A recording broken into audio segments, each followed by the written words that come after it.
Ceci est un livre audio autogénéré par Google. Éthique et criminalité financière. Finances publiques. Collection dirigée par Thierry Lambert.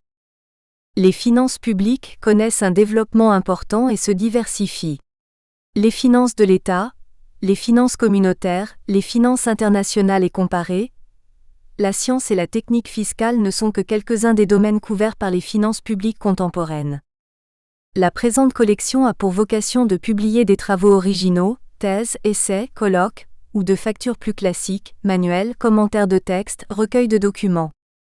Elle a aussi pour ambition de rééditer des ouvrages aujourd'hui introuvables, mais fort utiles, dès lors qu'ils s'imposent comme référence et qu'ils sont agrémentés d'une préface substantielle. Déjà paru. Emmanuel Tauzin, L'intérêt de l'entreprise et le droit fiscal 2011. Nicolas Guillet, Les transformations de l'administration fiscale 2011. Mohamed Arakat, Les finances publiques et les impératifs de la performance, le cas du Maroc 2011. Jalal, Analyse genre de la politique fiscale au Maroc 2011. Célestin Foumdjem, Blanchiment de capitaux et fraude fiscale 2011. Slim Besbes, Le principe de la légalité de l'impôt en droit tunisien 2011. Georges Dumas, La politique économique, 12 ans pour rien, 1995 à 2007, 2010. Félix Atek Adjam, Droit du contentieux fiscal camerounais 2009. Jean-Joseph Louis Gralin, Essai analytique sur la richesse et sur l'impôt. Réédition du texte de 1911 présenté et commenté par Jalel Maherzi, 2008. Marc Leroy, Dire, L'administration de l'impôt en France et dans le monde, 2008. Aying Wangfoucher, La vérification de comptabilité en Chine à l'épreuve des modèles occidentaux, 2008. Dominique Villemot, Quelle réforme fiscale, 2007.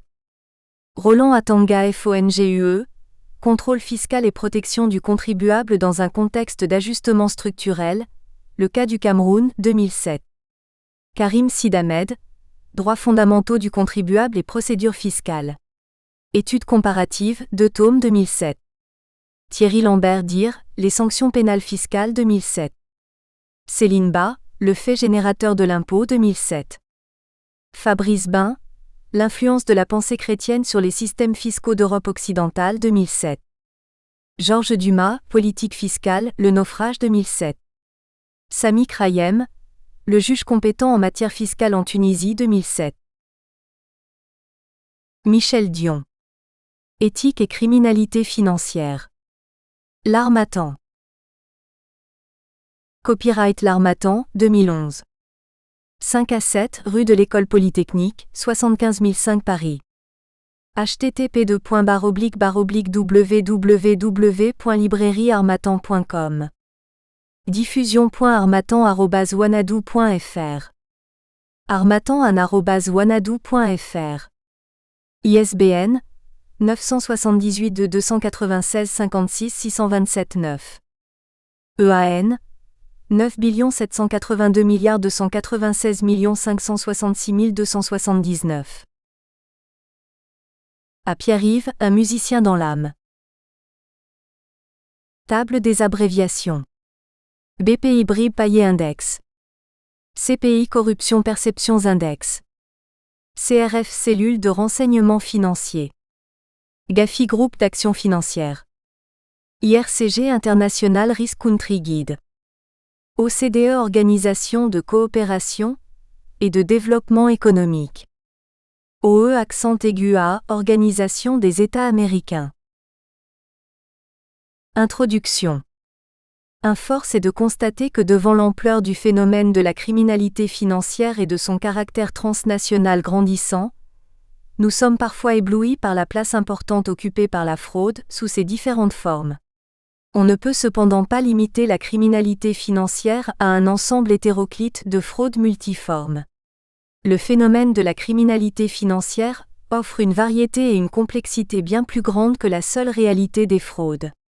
Le présent ouvrage traitera des dimensions morales rattachées à 3 types de crimes financiers dont l'ampleur est devenue planétaire. La corruption, le blanchiment d'argent et le cybercrime. Mais auparavant, Voyons d'abord comme l'univers occupé par les fraudes de divers ordres en est venu à occuper tout l'avant-plan de la scène publique. Puis, nous discuterons de la théorie éthique qu'il convient d'utiliser face aux 3 crimes financiers qui sont au cœur de cet ouvrage. L'effervescence des fraudes qui voilent l'univers plus complexe de la criminalité financière. 2. À la fin des années 80, Wall Street avait été grandement secouée par le scandale financier impliquant Michael Milken et Ivan Boesky. Un scandale qui avait au départ toutes les apparences de transactions d'initiés, puis de fraude sur les titres et autres violations des réglementations financières américaines. C'est à cette époque que la commission Treadway fut créée, octobre 1985. Une commission consacrée aux divulgations financières frauduleuses aux États-Unis. Les effets des travaux de cette commission sur les pratiques de gouvernance d'entreprises aux États-Unis ne furent que peu éloquents. En fait, d'autres rapports sur la bonne gouvernance d'entreprise devaient davantage marquer le pas.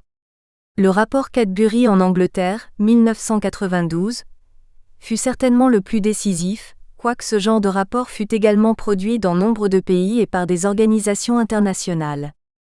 3. Même l'OCDE tenta d'édicter des normes que les pays membres de cette organisation devraient suivre. Cet effet en cascade fut observé dès la version de ces normes produite en 2004. Particulièrement dans les pays d'Europe de l'Est. Il faut dire qu'auparavant, le scandale Enron avait produit des effets radicaux dans la réglementation américaine.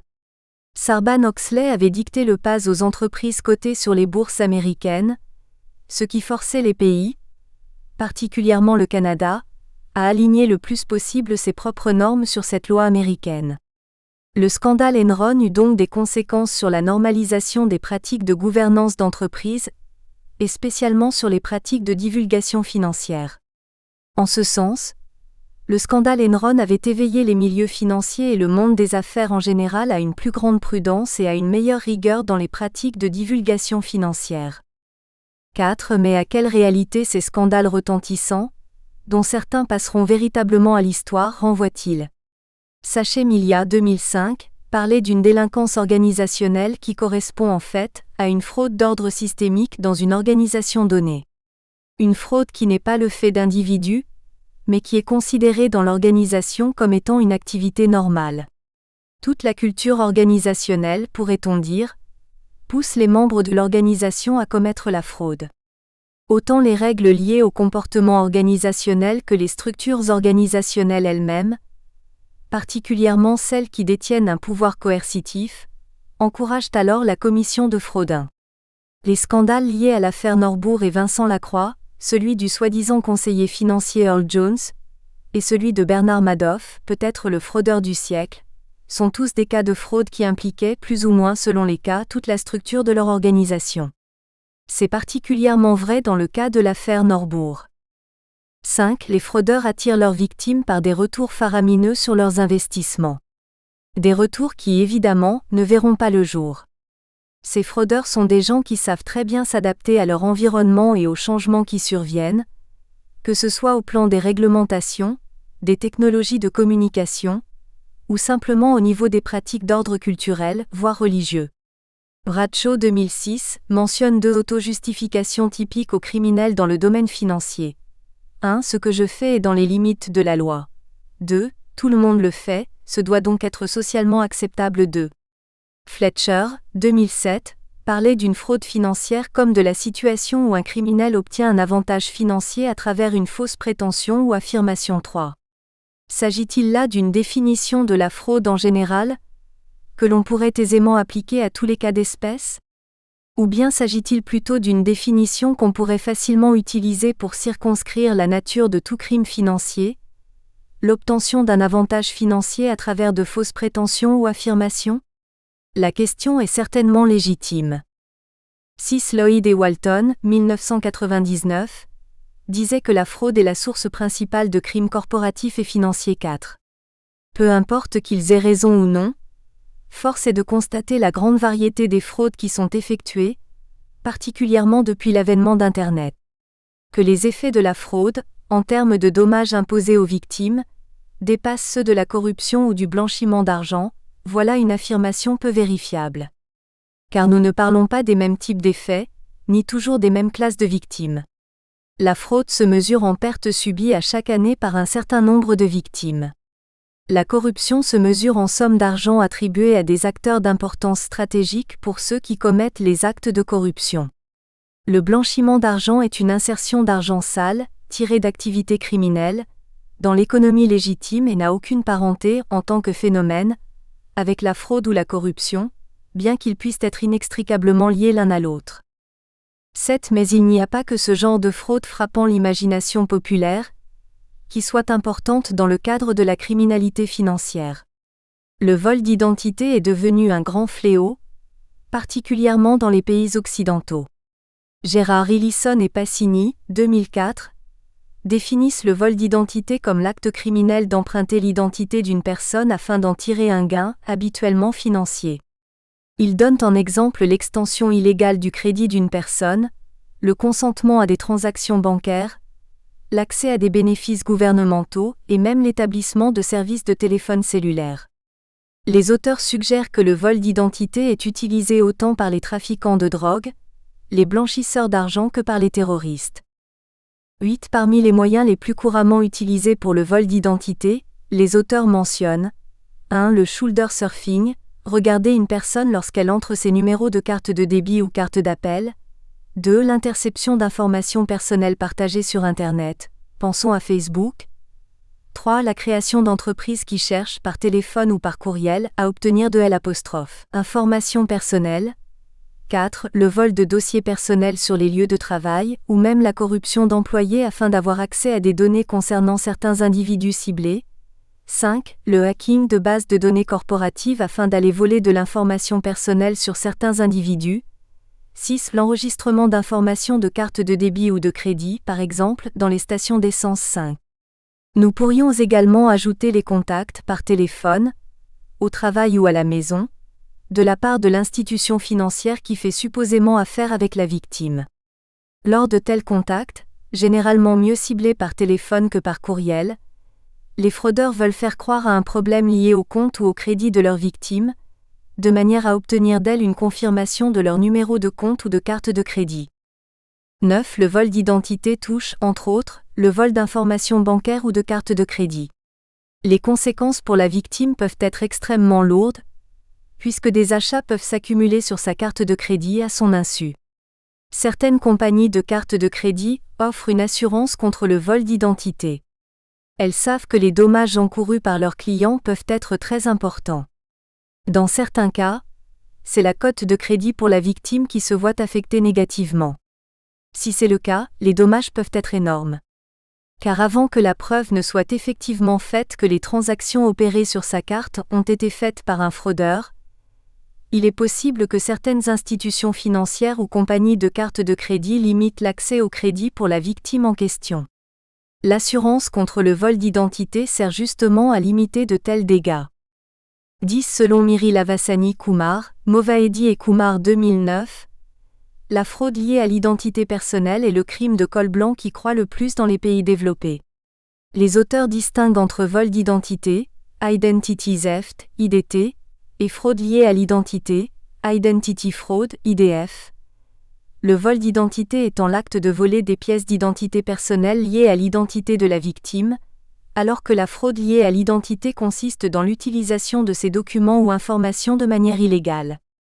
En d'autres termes, le vol d'identité est le moyen, tandis que la fraude liée à l'identité est généralement la fin visée, quoiqu'il puisse y avoir des vols d'identité qui ne mènent pas à des actes frauduleux, d'où la nécessité de distinguer les deux actions.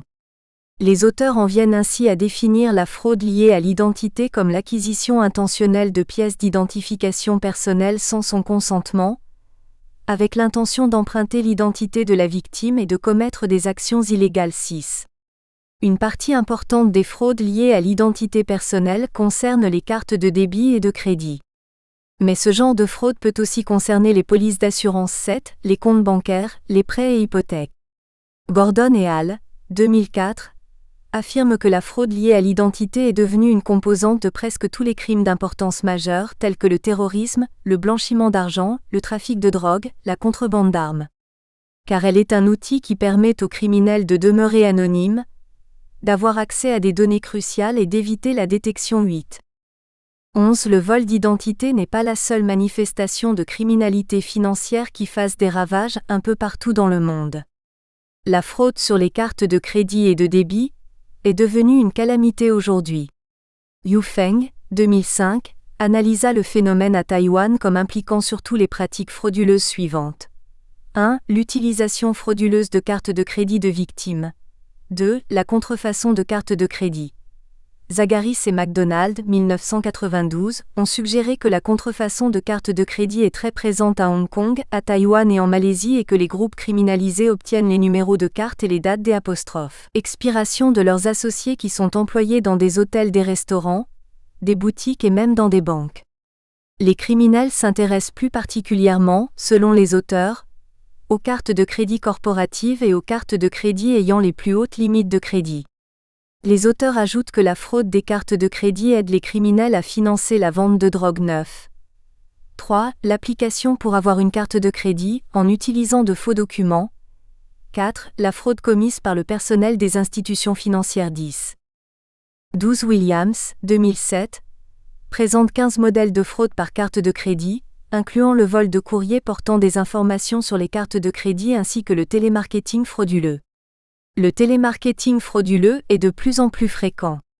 Il s'agit d'une sollicitation par téléphone, ayant pour but d'obtenir le numéro de la carte de crédit de la victime 11. Plusieurs stratagèmes peuvent être utilisés. L'un d'eux consiste à faire croire que l'appel est fait par un employé du service de crédit de l'institution financière auprès de laquelle la victime a une carte de crédit. Le criminel prétextera qu'il y a peut-être un problème avec la carte de crédit, et demandera plusieurs informations personnelles afin de confirmer qu'il parle bien avec le détenteur de la carte, adresse, date de naissance, etc. Évidemment, il n'oubliera pas de demander à la victime de lui donner le numéro de sa carte de crédit. Lorsque la personne ne s'est pas fait berner par le discours du criminel et qu'elle essaie de retracer la provenance de l'appel, par le simple numéro 69, ou bien elle se fait répondre qu'il est impossible à trouver, ou bien le numéro qui lui est donné ne correspond pas, après vérification au siège social, à la localisation de bureau administratif de son institution financière vouée au service de crédit.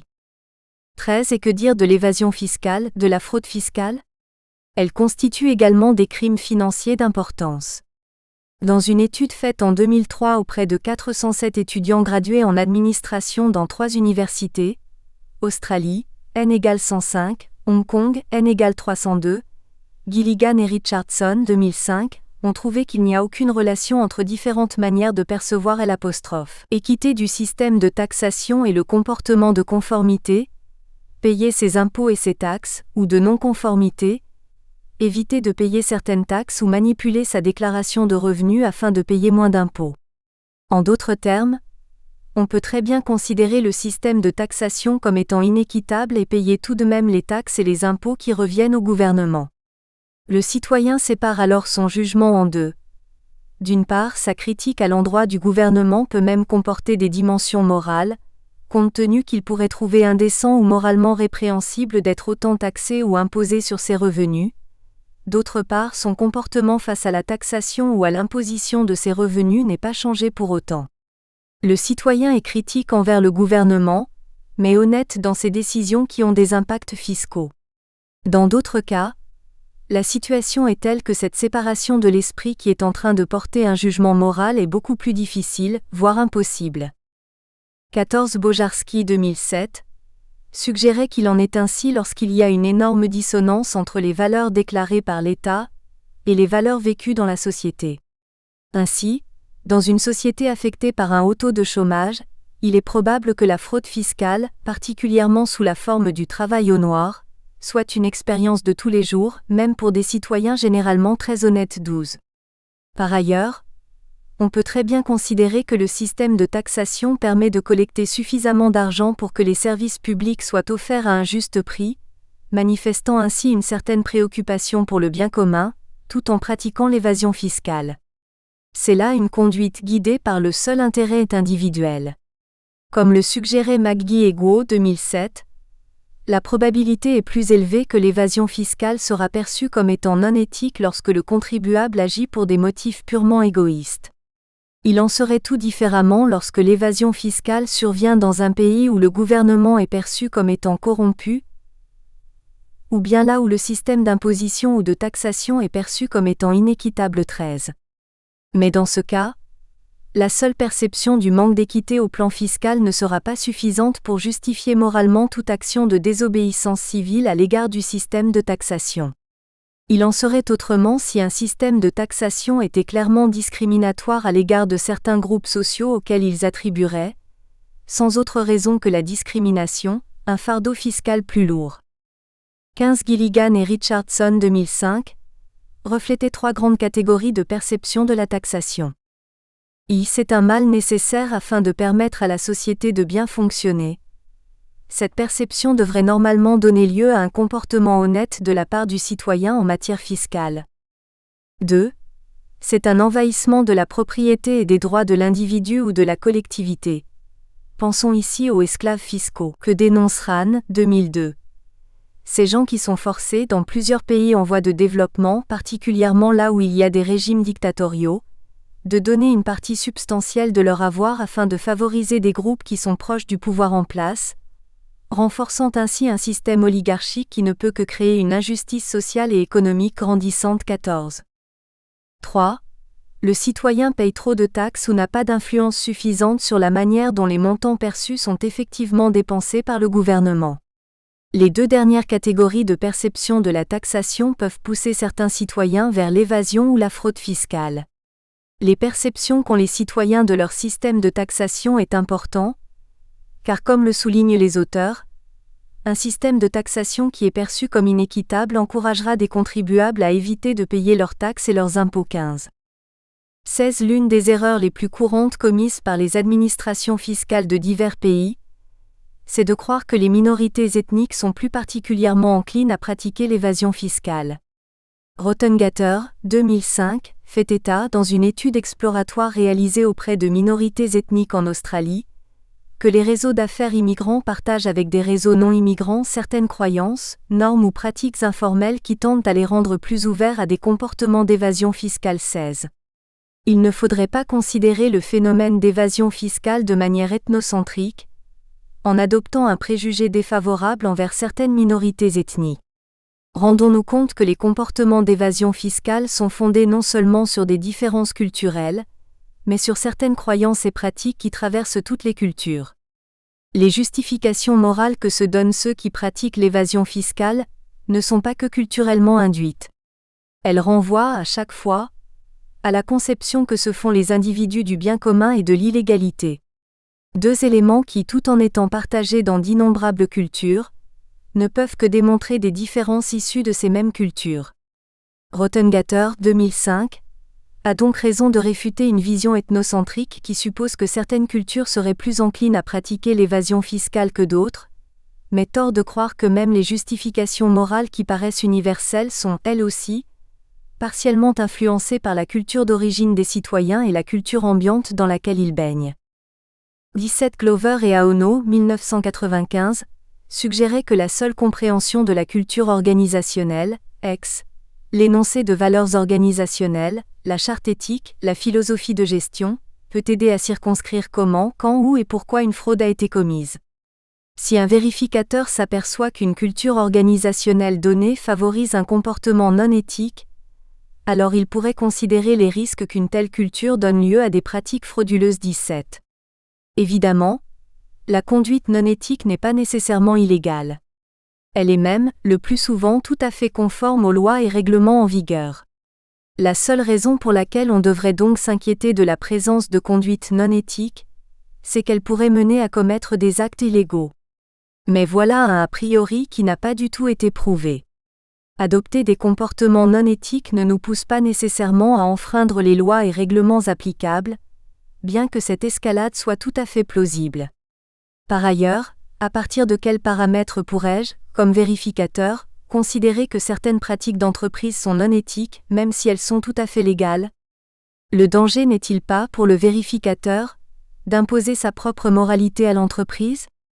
Si, comme citoyen, il se rend compte que les lois et règlements ne sont pas suffisamment sévères pour empêcher ce genre de pratiques non éthiques, ne devrait-il pas davantage porter sa critique contre le législateur lui-même qui n'a pas fait le nécessaire afin d'éviter ce genre de dérapage? N'y a-t-il pas des cas tout à fait clairs de comportements non éthiques qui ne sont pas interdits par la loi? Dans ces cas, y a-t-il véritablement un consensus social à cet effet? Ou n'est-ce évident que pour moi et les membres du groupe social auquel j'appartiens? Par ces questions, on voit bien que l'affirmation de Glover et Aono, 1995, ne comportait pas les nuances nécessaires. 18 Dans leur étude, n = 384. Kessner, Victor et Lamont, 1986, ont découvert que la proportion d'administrateurs externes 18 n'était pas liée, de manière significative, au nombre d'actes illégaux commis. Des entreprises ayant sur leur conseil d'administration une majorité de membres externes n'étaient pas impliquées dans moins d'actes illégaux que celles où l'on retrouvait une majorité de membres internes. Les auteurs ont également remarqué que la commission d'actes illégaux ne mène pas à des changements dans les structures du conseil d'administration. Une analyse de la structure des conseils d'administration ne permettait pas davantage de relier ces structures à la commission d'actes illégaux. Enfin, la fusion de rôle entre le président-directeur général et le président du conseil d'administration n'était pas davantage un antécédent d'actes illégaux que dans les entreprises où les rôles étaient séparés. 19. La fraude, lorsqu'elle s'institutionnalise dans une organisation ou qu'elle devient systémique, a préalablement modifié la culture organisationnelle de manière à rendre normales des pratiques frauduleuses. Le changement opéré dans la culture organisationnelle ne s'effectue pas à la fin du processus de systématisation de la fraude dans l'organisation. Des fraudes isolées ne créent pas un changement culturel dans l'organisation. La fraude commence à se systématiser lorsqu'une réponse organisationnelle a été apportée à l'inconsistance des discours corporatifs face aux pratiques de fraude par des membres organisationnels. En d'autres termes, il existe un seuil d'intolérance à l'inconsistance qui sera franchi. L'inconsistance entre le discours corporatif et les pratiques frauduleuses sera tolérée jusqu'à ce que le dit seuil soit atteint. Ce seuil collectif, applicable à l'ensemble des membres organisationnels, varie d'une organisation à une autre, selon la culture sociétale, le secteur occupé, l'histoire de l'organisation et tout autre déterminant d'ordre culturel, social, économique, politique, voire religieux. Lorsque le seuil est atteint, l'organisation ne peut pas demeurer dans l'état d'une contradiction flagrante entre ce qu'elle dit et ce qu'elle fait. Ce qu'elle fait en vient à avoir plus d'importance que ce qu'elle dit. 20 L'atteinte des buts organisationnels devient primordiale et suppose de faire fi des principes moraux et des valeurs de l'organisation. C'est alors que la culture organisationnelle commence à se transformer, les principes moraux de l'entreprise se liquéfient, les valeurs organisationnelles prennent un caractère si flou qu'elles perdent tout leur sens. Nous pourrions qualifier le processus d'amoralisation de la culture organisationnelle, au sens où la culture de l'organisation en vient à perdre ses repères moraux, ou du moins, leur influence sur le comportement organisationnel et la prise de décision. Au final, cela ne peut déboucher que sur une vision amorale du monde. Il arrive aussi que dans ce processus d'amoralisation, l'éthique organisationnelle, particulièrement la charte éthique, soit, plus ou moins implicitement, déclarée comme n'ayant pas d'importance. La table est alors mise pour que toutes les pratiques frauduleuses soient tolérées. La fraude pourra librement se systématiser dans l'organisation, sans qu'en aucun moment cela ne fasse sourciller le regard d'un dirigeant, d'un gestionnaire, d'un directeur ou d'un employé de bureau.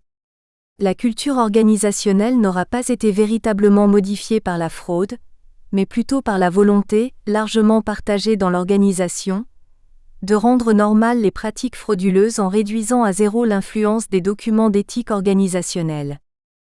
21 Sitaraman, Senthilvel Murugan et Peyanayagam 2004 ont identifié les principaux symptômes de la fraude comptable. 1. Des anomalies comptables, telles que le détournement de fonds, la surestimation des dépenses, la sous-estimation des responsabilités, les documents manquants ou altérés. 2. Les symptômes liés au contrôle interne, tels que le manque de documents et dossiers nécessaires, un système comptable inadéquat. 3. Des symptômes analytiques. Des transactions surviennent en des temps et lieux inusités et qui supposent des événements qui sont perçus avec trop ou trop peu d'importance. 4. Des symptômes liés au style de vie, incluant un style de vie qui est au-delà du raisonnable compte tenu des besoins et pressions d'ordre financier subis par les employés. 5. Des symptômes behavioraux tels qu'une irritabilité inhabituelle ou un caractère soupçonneux que la personne n'a jamais eu auparavant. 6. Des plaintes de la part d'autres employés à l'effet que quelque chose ne va pas dans l'organisation. 22. La question que l'on peut se poser est celle du caractère contemporain ou simultané de ces symptômes avec leur cause. En d'autres termes, ces symptômes sont-ils de véritables symptômes d'une cause qui les a précédés et leur a permis d'exister ? Ou bien, est-ce que ces symptômes pourraient être considérés comme la cause elle-même du comportement frauduleux ? Il faut bien voir que plusieurs de ces symptômes ne sont d'aucune manière directement reliés à la commission d'une fraude comptable. Ils ne sont que des indicateurs que peut-être y a-t-il eu un comportement frauduleux dans l'organisation. En eux-mêmes, ces critères ne veulent rien dire. Chacun d'eux peut tout autant être lié à un comportement qui n'a rien d'illégal ou de criminel. C'est particulièrement vrai des symptômes liés au style de vie et des symptômes behavioraux. Nous pourrions parler ici d'antécédents neutres. Ce ne sont pas des critères ou indicateurs bien fiables. Par contre, d'autres symptômes apparaissent un peu plus fiables, mais sans non plus qu'on soit en présence d'une indication claire qu'il puisse y avoir eu fraude comptable. C'est le cas des symptômes liés au contrôle interne et des symptômes analytiques. Il s'agirait alors des antécédents à plus forte validité attitudinelle. Il n'y a finalement que les anomalies comptables, qui sont de véritables symptômes de la fraude comptable. 23. Buckoff et Clifton 2004 ont illustré plusieurs schémas de fraude réalisés avant l'entrée effective des sommes d'argent dans les livres comptables, skimming. L'exemple le plus évident paraît être le cas d'un employé qui vend un bien, X, une lampe, à un consommateur qui effectue le paiement exigé, sauf qu'il n'y a aucun enregistrement par la suite de cette vente qui vient d'être faite. Une autre variante consiste à sous-évaluer le nombre de ventes effectuées dans une période comptable donnée. C'est ce que les auteurs appellent les off-book fraud scheme 21. Évidemment, lors de la vérification qui sera faite des états financiers, il n'est pas certain que le vérificateur ne pourra pas découvrir, à travers une fine analyse des inventaires, des commandes de fournisseurs et autres repères habituels, qu'en fait il y a eu fraude. Bradshaw 2006 disait que dans le système de fraude, la confiance est développée de telle sorte que le criminel puisse abuser à son seul profit de la confiance de ses victimes. La fraude est donc une question de confiance, établir la confiance avec la victime que l'on veut frauder. Non seulement faire que la victime fasse confiance au criminel, mais surtout qu'elle lui fasse davantage confiance qu'aux autorités instituées, avouait l'auteur. 24. L'un des moyens utilisés par les fraudeurs est de se présenter comme étant des gens qui ont réussi dans la vie. On fera d'emblée plus confiance à quelqu'un qui réussit qu'à quelqu'un qui n'accumule que les échecs. La conséquence sociale des systèmes de fraude, c'est qu'ils en viennent à miner la confiance que les gens ont les uns envers les autres. Dans plusieurs cas où les pertes sont substantielles, ils peuvent même perdre une partie de leur liberté puisque leurs choix seront restreints par les pertes financières qui leur ont été imposées par des fraudeurs. 22. La situation est particulièrement problématique lorsque la fraude touche les gouvernements. Comme le mentionnait Passini, Chu et Sinazon, 2007, la fraude contre le gouvernement affecte négativement la confiance du public envers ses institutions politiques puisqu'elle amène les gens à se demander si le gouvernement est réellement capable de gérer ses programmes. 23. Quelle théorie éthique pouvons-nous adopter face aux différents phénomènes de criminalité financière ? 25. Waldman, 1974, présente 4 perspectives éthiques pour considérer le phénomène de corruption. Nous pourrions en fait les appliquer à tout autre crime financier. Premièrement, la vision moraliste. Cette perspective suppose une vision ethnocentrique de la corruption. La corruption est interdite parce qu'elle ne cadre pas avec le code moral qu'une personne possède, du fait de son inculturation. La théorie déontologique cadre avec cette vision, selon l'auteur. Nous pourrions ajouter que même si la théorie kantienne se veut universelle, fondée sur l'exercice de la raison, agit de manière à ce que la maxime de ton action puisse être universalisée. Elle ne peut éviter son enracinement dans une culture particulière, celle d'Emmanuel Kant au XVIIIe siècle en Allemagne. 26. Deuxièmement, la vision antagoniste.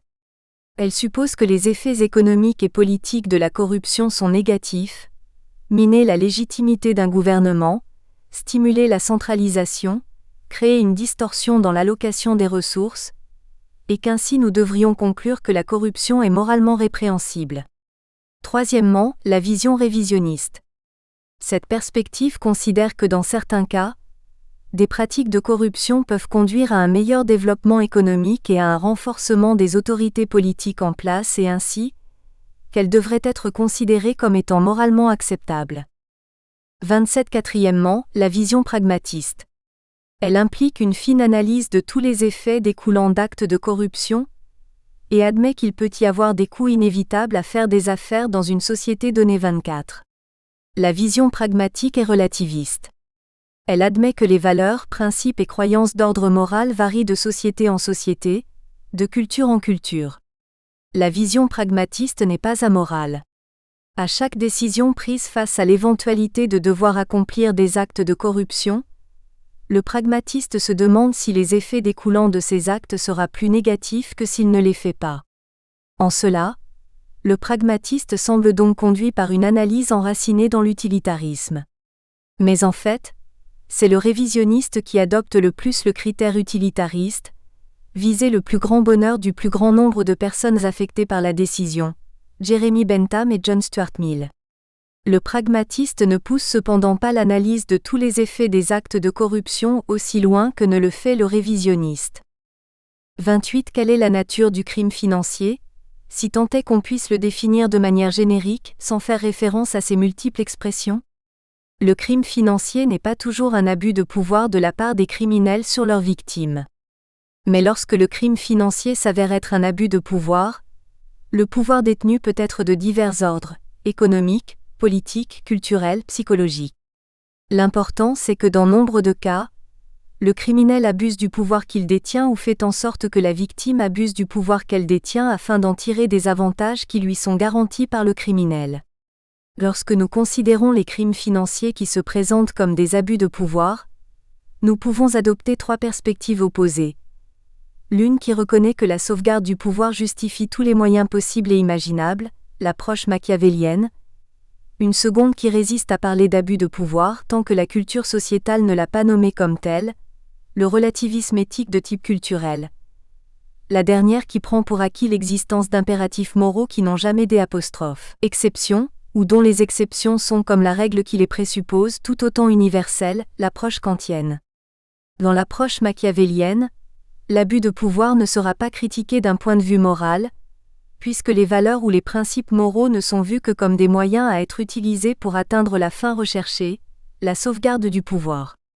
Machiavel disait : il faut donc qu'un prince ait grand soin qu'il ne lui sorte jamais de la bouche chose qui ne soit pleine des 5 qualités susdites, et qu'il paraisse à le voir et l'entendre tout miséricorde, toute bonne foi, toute droiture, toute humanité, toute religion. Et il n'y a chose plus nécessaire à paraître avoir que cette dernière qualité. Les hommes en général jugent plus par les yeux que par les mains, car il échoit à chacun de voir, à peu de gens de percevoir. Chacun voit ce que tu parais, peu perçoivent ce que tu es. 25.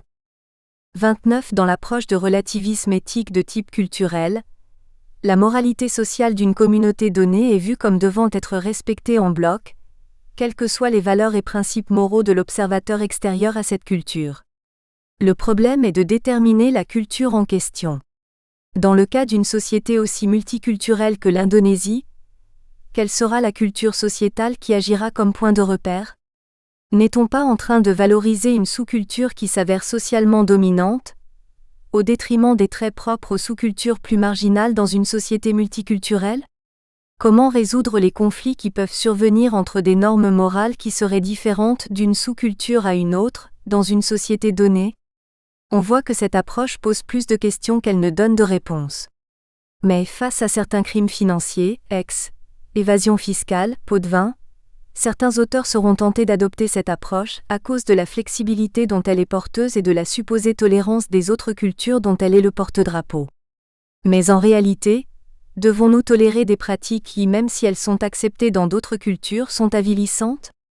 Devrions-nous tolérer les pratiques de fraude ou de corruption, en acceptant sans broncher l'argument que nous présentent ceux à qui l'argument relativiste fait l'affaire ? 30. L'argument proposé par le relativisme moral de type culturel à l'effet qu'il nous faille respecter la moralité sociale développée dans chaque culture du monde n'est pas sans faille. Mais il apparaît plutôt impossible à invoquer dans le cas du blanchiment d'argent ou du cybercrime, car dans ces deux cas, personne ne prétend qu'il s'agit là de pratiques culturelles. Il n'en est pas de même de la corruption, et plus particulièrement des pots de vin. La question du respect des cultures en place revient à l'avant-plan dès qu'il est question de corruption, surtout lorsque le sujet est confondu avec les pratiques de cadeaux corporatifs. Nous verrons que l'approche kantienne tient la route quand il s'agit de pots de vin, mais que lorsque nous avons plutôt affaire aux cadeaux corporatifs, le sujet tombe entièrement dans le relativisme moral de type culturel, puisqu'il n'y a aucun principe moral universel qui puisse être la prémisse interdisant ou limitant les cadeaux corporatifs à un montant donné ou à des circonstances précises. Si donc le relativisme moral de type culturel peut se tailler une place dans la réflexion autour de la corruption, c'est uniquement de manière périphérique, dans des zones qui n'ont rien à voir avec la corruption, mais qui font l'objet de confusions d'ordre conceptuel quant aux pratiques pouvant être assimilées ou rapprochées du phénomène de la corruption. 31 Dans cet ouvrage, nous adoptons une approche kantienne face aux crimes financiers dont il est question. Il pourra arriver, dans certains cas bien précis, que nous ouvrions le débat sur le relativisme moral de type culturel. Mais de manière générale, nous nous en tiendrons à une approche kantienne face aux phénomènes de corruption, de blanchiment d'argent ou de cybercriminalité. Dans ses fondements d'une métaphysique de la morale, Kant affirme que l'impératif moral catégorique suppose qu'une action ne peut être morale que si sa prémisse est universalisable. 26. Kant cherche le fondement de l'obligation morale non pas dans la nature humaine ou dans les circonstances dans lesquelles l'être humain est plongé, mais bien plutôt a priori, dans les concepts de la raison pure. Pour Kant, tous les concepts moraux ont leur origine a priori, dans la raison. Il croit que rien ne peut être conçu comme étant bien, si ce n'est à travers une bonne volonté. La bonne volonté n'est pas bonne à cause de ce qu'elle accomplit, ni même à cause de sa capacité d'atteindre une finalité donnée. Elle n'est bonne, affirme Kant, qu'en vertu de ce qu'elle veut. Elle est bonne en elle-même, pourrait-on dire. Kant parle donc d'une volonté qui peut être considérée comme étant bonne, sans égard à tout autre facteur extérieur. 27. 32 Pour Kant, afin qu'une action puisse avoir une valeur morale, elle doit être accomplie par devoir. Dire la vérité par devoir est tout autre chose que de la dire, en raison de la peur que je puisse subir des conséquences néfastes, qui pourraient s'ensuivre si je ne disais pas la vérité. Comme le souligne Kant, dans le premier cas, le concept de l'action contient une loi qui s'applique à moi, tandis que dans le second cas je ne suis préoccupé que par les effets que je pourrais subir de l'action que je veux entreprendre ou non. Seul l'être humain est capable d'agir en fonction de principes. Cela découle de sa volonté. Kant définit la volonté comme la faculté de choisir uniquement ce que la raison, de manière indépendante ou par inclinaison, reconnaît comme étant nécessaire dans la vie concrète et par conséquent comme étant bien. 28. 33 Kant distingue l'impératif hypothétique de l'impératif catégorique. L'impératif hypothétique suppose que l'action n'est bonne qu'en tant que moyen pour atteindre une fin donnée. L'action n'est alors morale que dans la perspective d'une finalité précise qui est poursuivie. Nous pourrions dire qu'il s'agit ici d'une action instrumentale. L'impératif moral est catégorique lorsque l'action est pensée comme étant bonne en elle-même, et ainsi nécessaire pour toute volonté qui veut se conformer à la raison. Car pour Kant, la nature rationnelle est une fin en elle-même. L'impératif catégorique suppose qu'une action est objectivement nécessaire, et ce sans référer à quelque finalité poursuivie. L'impératif catégorique concerne non pas la matérialité spécifique de l'action ou ses effets recherchés, mais plutôt la forme et le principe, la prémisse de l'action dont elle découle. L'impératif de la moralité suppose que l'essentiel réside non pas dans les conséquences de l'action, mais dans l'intention du décideur. 34 Kant donne l'exemple suivant, particulièrement éclairant.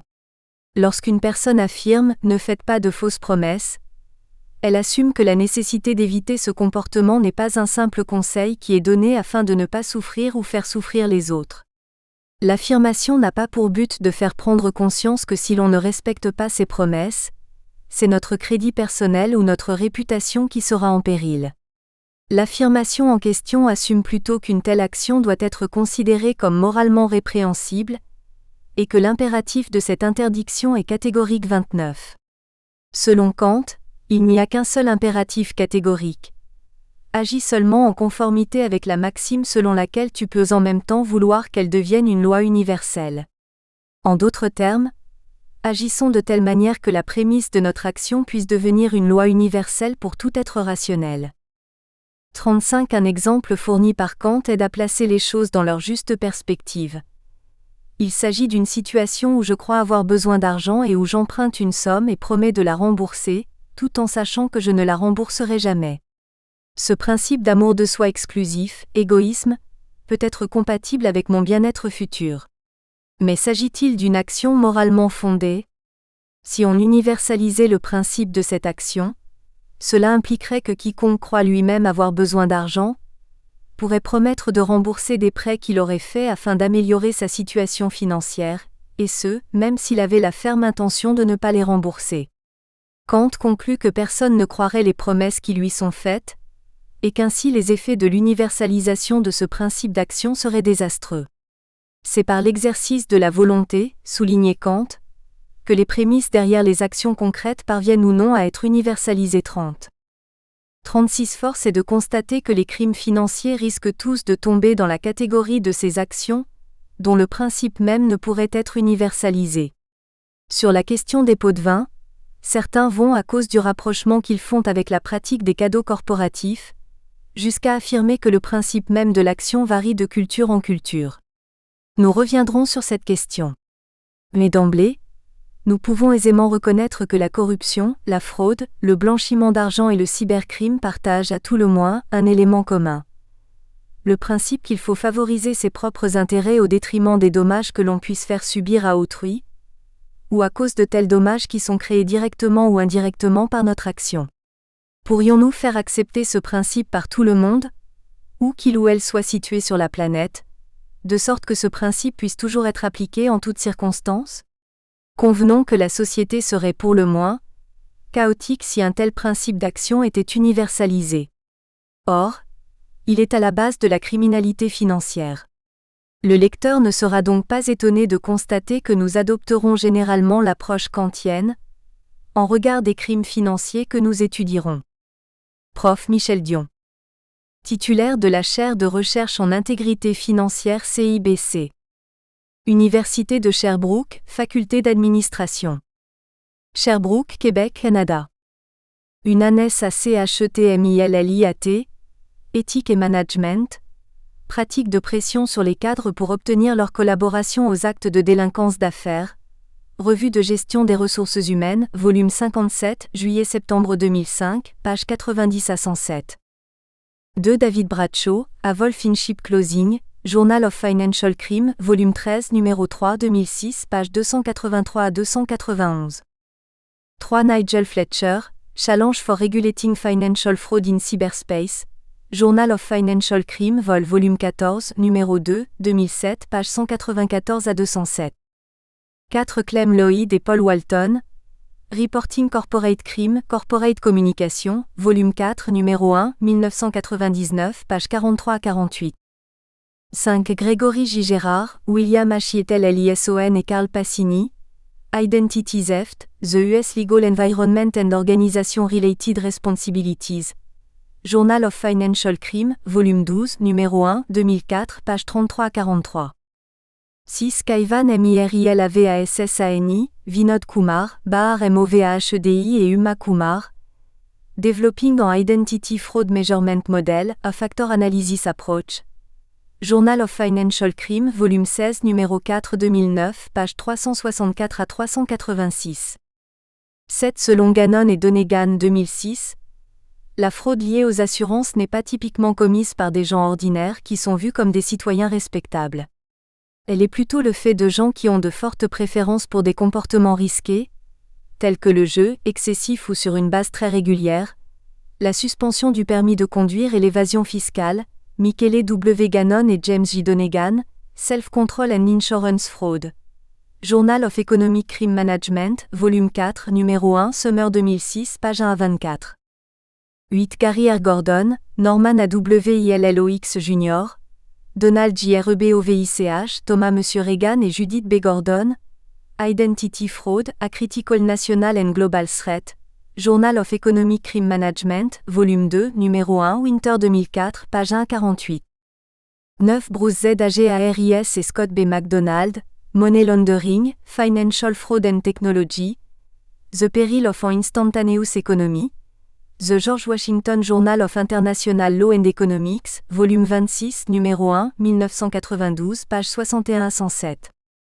10 MYUFENG, Tendency and Responses to Credit Card Fraud in Taiwan, Journal of Financial Crime, volume 12, numéro 4, 2005, page 344 à 351. 11 Dave Arthur Williams, Credit Card Fraud in Trinidad and Tobago, Journal of Financial Crime, volume 14, numéro 3, 2007, page 340 à 359. 12 Janusz Bojarski, Problems of Black Labour, Illegal Immigration and Money Laundering in Poland, Journal of Money Laundering Control, volume 10, numéro 3, 2007, page 367 à 378. 13 Robert W. McGee et Ziwen Guo, A Survey of Law, Business and Philosophy Students in China on the Ethics of Tax Evasion, Society and Business Review, volume 2, numéro 3, 2007, page 299 à 315. 14 Richard W. Rahn, Taxation, Money Laundering and Liberty, Journal of Financial Crime, volume 9, numéro 4, 2002, page 341 à 346. 15 George Gilligan et Grant Richardson, Perception of Tax Fairness and Tax Compliance in Australia and Hong Kong, a Preliminary Study, Journal of Financial Crime, volume 12, numéro 4, 2005, page 331 à 343. 16 Martin RROTHENGATTER, Social Networks and Tax Non-Compliance in a Multicultural Nation. Emerging Themes from a Focus Group Study Among Ethnic Minorities in Australia, International Journal of Entrepreneurial Behavior and Research, volume 11, numéro 4, 2005, page 280 à 314. 17 Hubert D. Glover et June Y. A ONO, Changing the Model for Prevention and Detection of Fraud, Managerial Auditing Journal, volume 10, numéro 5, 1995, page 3 à 9. 18 Dans les années 1980 jusqu'au milieu des années 1990, l'expression « administrateur externe » était retenue autant par les chercheurs que par les organismes de régulation. Depuis ce temps, on parle davantage d'administrateur non relié. Car l'administrateur externe peut tout de même être relié à la direction de l'entreprise, soit par des liens familiaux, soit par un quelconque intérêt financier. C'est la notion d'administrateur non relié qui a pénétré les règles de gouvernance d'entreprise au Canada, dès la publication du rapport Day, 1994. 19 Idaline F. Kessner, Bar Victor et Bruce Telamon, Board Composition and the Commission of Illegal ACTS, en Investigation of Fortune 500 Companies, Academy of Management Journal, volume 29, numéro 4, 1986, page 789 à 799. 20 ASETHARAMAN, Monsieur SENTHILVELMURUGAN et Rajan PERIYANAYAGAM, Anatomy of Computed Accounting Fraud, Managerial Auditing Journal, volume 19, numéro 8, 2004, page 1055 à 1072. 21 Thomas BUCKHOFF et James Clifton, Exotic Embezzling, Investigating of Book Fraud Scheme, Journal of Financial Crime, volume 11, numéro 3, 2004, page 249 à 256. 22 David Bradshaw, A Wolf-in-Ship Closing, Journal of Financial Crime, volume 13, numéro 3, 2006, page 283 à 291. 23 Carl Passini, Li Huichu et David SINASON, Qui am Action, Fighting Fraud Against the Government, Journal of Financial Crime, volume 14, numéro 1, 2007, page 64 à 78. 24 Joseph Waldman, Overseas Corruption of Business Philosophical Perspective, Business and Society, volume 15, numéro 1, fall 1974, page 12 à 17. 25 Nicolas Machiavel, Le Prince, Paris G.F. Flammarion, numéro 317, 1980, page 167. 26 Gazio, 1998, a bien fait voir que chez Kant, l'être raisonnable est une fin de soi et doit ainsi pouvoir se considérer comme l'auteur d'une loi universelle qui constituera le repère de base pour juger les comportements, autant les miens que ceux des autres.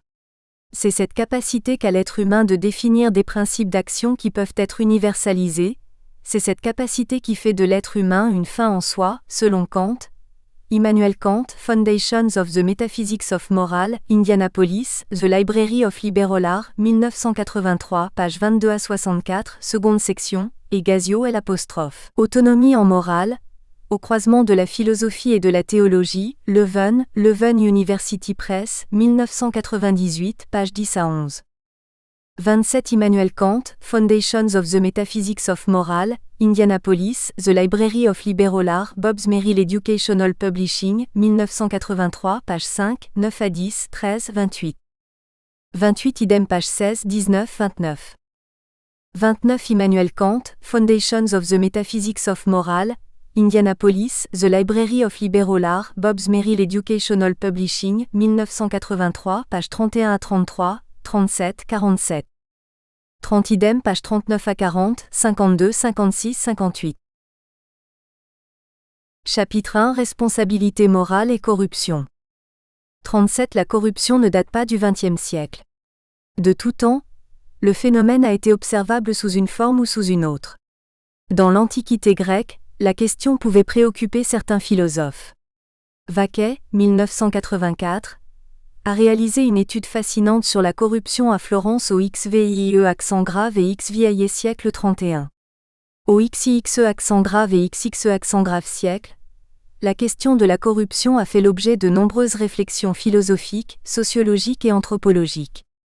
En ce début du XXIe accent grave siècle, nous pouvons simplement constater l'ampleur et la complexité du phénomène, de sorte qu'une réflexion morale n'est pas simplement utile et éclairante, mais surtout nécessaire.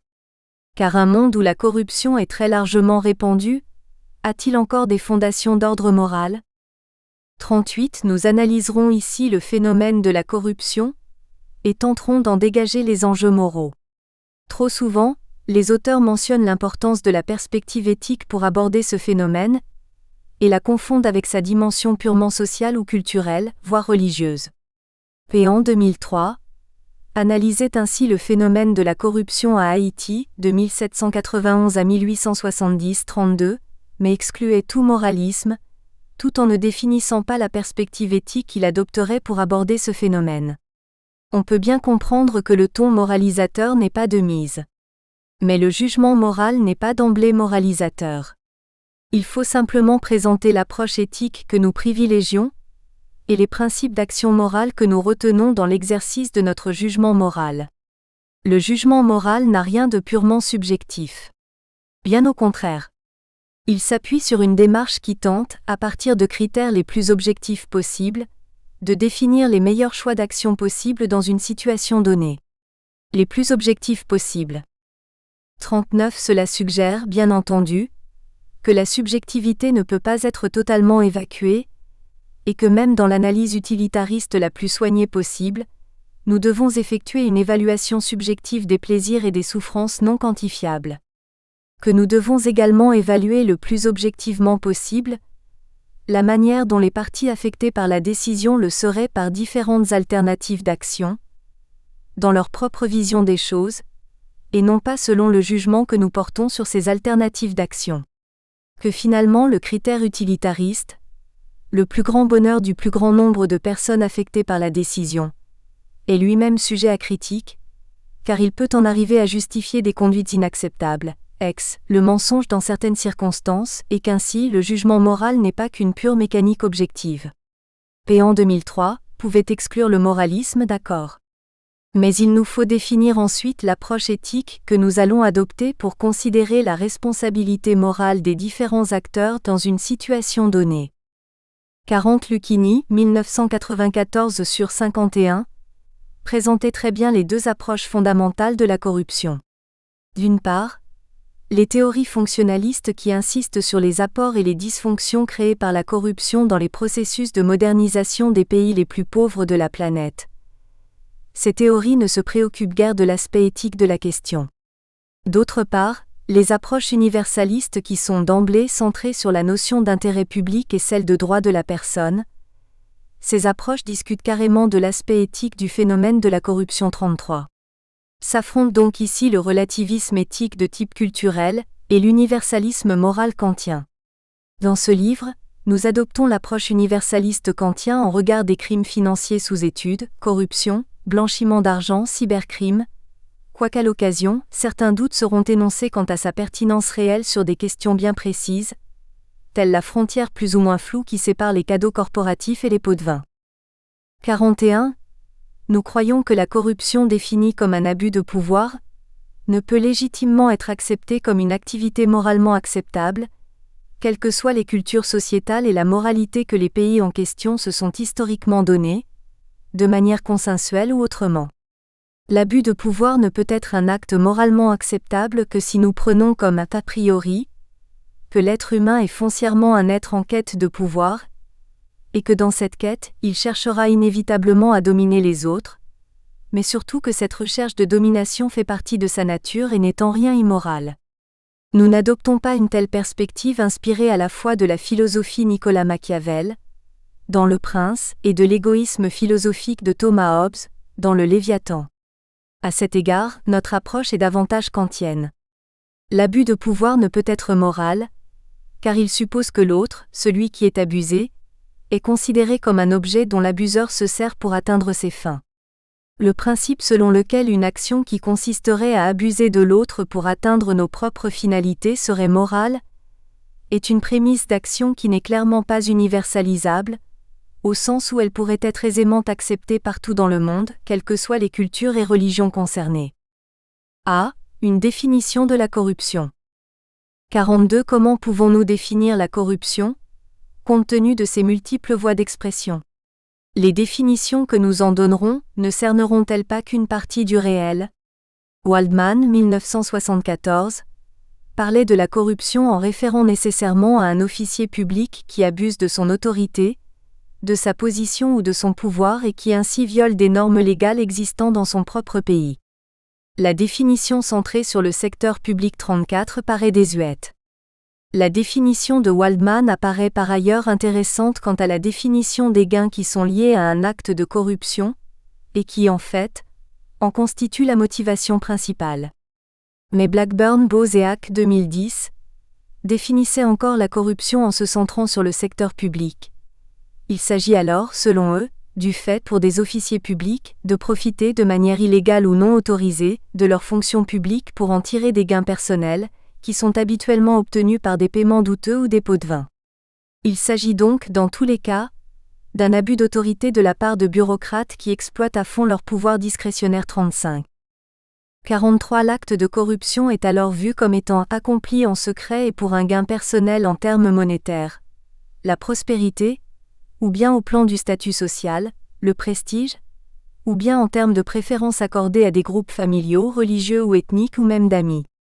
Le principal problème de cette définition, c'est qu'elle ne reflète pas correctement la complexité de la réalité. La corruption survient sous 3 modes principaux. D'une organisation du secteur public vers une autre organisation du secteur public, d'une entreprise secteur privé, vers une organisation du secteur public, d'une entreprise secteur privé, vers une autre entreprise, le secteur privé. Le terme entreprise étant pris au sens large de toute organisation à but lucratif œuvrant dans l'un ou l'autre des secteurs d'activité économique, les organismes à but non lucratif étant inclus dans la catégorie des organisations du secteur public. Ce sont ces 3 modes de corruption qu'il faut avoir en tête lorsqu'on veut définir le phénomène de corruption. 44. Paravala, 1996, définit la corruption comme un comportement. Nous espérons que vous avez apprécié cet aperçu. Pour continuer à écouter ce livre audio sur Google Play Livres, utilisez le lien dans la description de la vidéo.